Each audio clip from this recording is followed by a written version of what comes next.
ছেলেরা শোনো বাপ, এটা তোমাকে কামে লাগবো বাপ, আমি বন্ধুর কথা ফেলে দিও না, অনুরোধ করছি বাপ।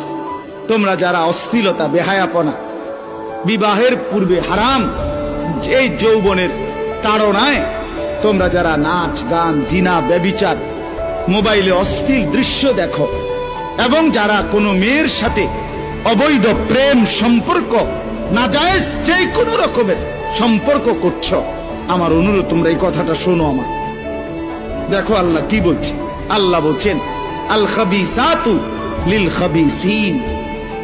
আল্লাহ বলে চরিত্রহীন খবিশ যেই পুরুষ, আল্লাহ বলেন আমি আল্লাহ বলছি, তুই মনে রাখিস বন্ধু, এ কথাটা মনে রাখো। এক ক্ষণিকের বন্ধু দুনিয়াতে সঙ্গী দুই রকমের। কিছু তো ক্ষণিকের সঙ্গী, স্কুলের ক্লাসমেট, এই স্কুল বদলা এলে এরা নাই, কথা বলে না। কলেজ বদলা এলে এরা নাই, কর্মস্থল বদলাইয়া ফেললে এরা নাই।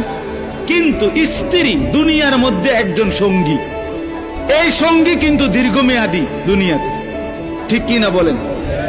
স্ত্রী একদিনের, স্কুল বদলাইলে স্ত্রী বদলে যায় না। স্ত্রী বিবি দুনিয়ার মধ্যে দীর্ঘমেয়াদী সঙ্গী, মৃত্যু পর্যন্ত সঙ্গিনী।